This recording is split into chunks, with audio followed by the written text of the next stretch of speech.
Misteri keberadaan Ibtu Rudiana usai diperiksa Propam Polri soal kasus Vina Cirebon. Keberadaan Ibtu Rudiana usai diperiksa Divisi Propam Polri terkait kasus pembunuhan Vina Cirebon dan Eki, kini menjadi misteri. Kapolsek Kapetakan, Polres Cirebon Kota, Ibtu Rudiana, yang merupakan ayah dari Eki, korban pembunuhan pada tahun 2016, terus menjadi sorotan publik. Pada saat peristiwa pembunuhan itu terjadi, Rudiana diduga memiliki peran dalam penyelidikan kasus pembunuhan Eki dan Vina, kekasihnya. Pada 2016, Rudiana menjabat sebagai Kanit Narkoba di Polres Cirebon Kota. Diketahui, Vina adalah gadis 16 tahun asal Kampung Samadikun, Kecamatan Kejaksan, Kota Cirebon, Jawa Barat, yang tewas bersama kekasihnya, Eki, di Jalan Raya Talu, Kecamatan Talun, Kabupaten Cirebon, Jawa Barat pada Sabtu tanggal 27 Agustus tahun 2016. Keduanya menjadi korban penganiayaan geng motor. Setelah kasus ini kembali mencuat, keberadaan Rudiana menjadi misteri karena tak diketahui di mana. Meski sempat memberikan klarifikasi, menyatakan selama 8 tahun terakhir berusaha mati-matian mengungkap kasus Vina, Rudiana kembali menghilang hingga dicari-cari oleh Hotman Paris serta keluarga Vina. Hotman Paris, pengacara ternama, bahkan mengumumkan bahwa utusan Rudiana telah mendatanginya untuk menjadi kuasa hukumnya. Namun, keberadaan Rudiana tetap sulit dilacak. Tribun mencoba mendatangi kantor Polsek Kapetakan, tempat Rudiana bertugas, Kamis, tanggal 20 Juni tahun 2024. Kantor Polsek Kapetakan terletak di Jalan Raya Cirebon Indramayu, tepatnya di Desa Grogol, Kecamatan Kapetakan, Kabupaten Cirebon. Aktivitas di kantor Polsek terlihat normal dengan banyak kendaraan roda 2 dan 4 terparkir serta masyarakat yang berlalu lalang. Tribun disambut 3 petugas yang ramah dan mereka mengonfirmasi bahwa Ibtu Rudiana memang bertugas di sana. Namun, Rudiana sedang tidak berada di tempat karena sedang ada kegiatan di luar. Sekarang ada giat di luar, ujar satu petugas seperti dikutip Tribun, Kamis.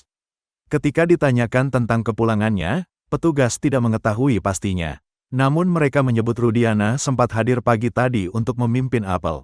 Tribun juga mendatangi lebih dekat ruangan kerja Rudiana yang tertutup rapat dan pelang nama yang biasanya tergantung di depan pintu, tapi tak ada.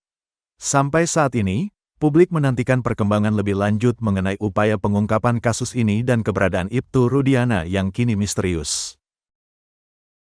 Terkait dengan kasus Vina. Kasus Vina, saya sudah minta kepada Kompolnas turun ke lapangan, dan kemarin sudah turun, dan Kompolnas sudah mendengar dan menerima gelar perkara, dan rencananya tanggal 24 Juni nanti akan melaksanakan gelar perkara. Pra-peradilan, melaksanakan pra-peradilan. Saya mengharapkan dan meminta supaya Kompolnas terus mengawal, mulai dari gelar sampai dengan ke pra-peradilan dan sampai dengan pengajuan ke pengadilan.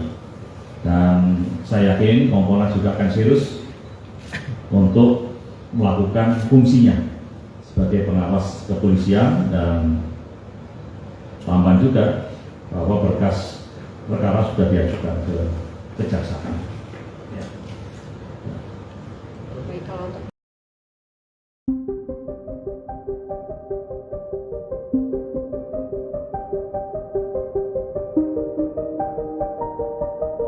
Seluruh pernyataan Polri yang memojokkan Saka Tatal, salah satu tersangka kasus Vina, terbantahkan. Kuasa hukum Saka Tatal, Titin Prialianti, memberikan bukti bahwa kliennya tidak berbohong. Menurut Titin, Saka Tatal tidak pernah mengatakan bahwa ia diperiksa oleh Ibtu Rudiana. Titin justru mempertanyakan pernyataan polisi terkait pemeriksaan Ibtu Rudiana. Titin saat dikonfirmasi Tribunnews pada Jumat 21 Juni menegaskan bahwa selama pemeriksaan Saka hanya menyebut pelaku yang memukulnya seorang anggota polisi dan tanpa menyebutkan nama.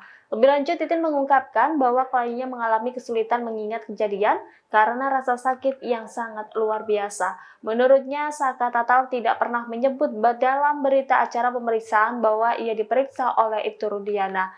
Titin juga mengingatkan bahwa Saka pernah menyampaikan di persidangan bahwa ia diintimidasi saat baru ditangkap.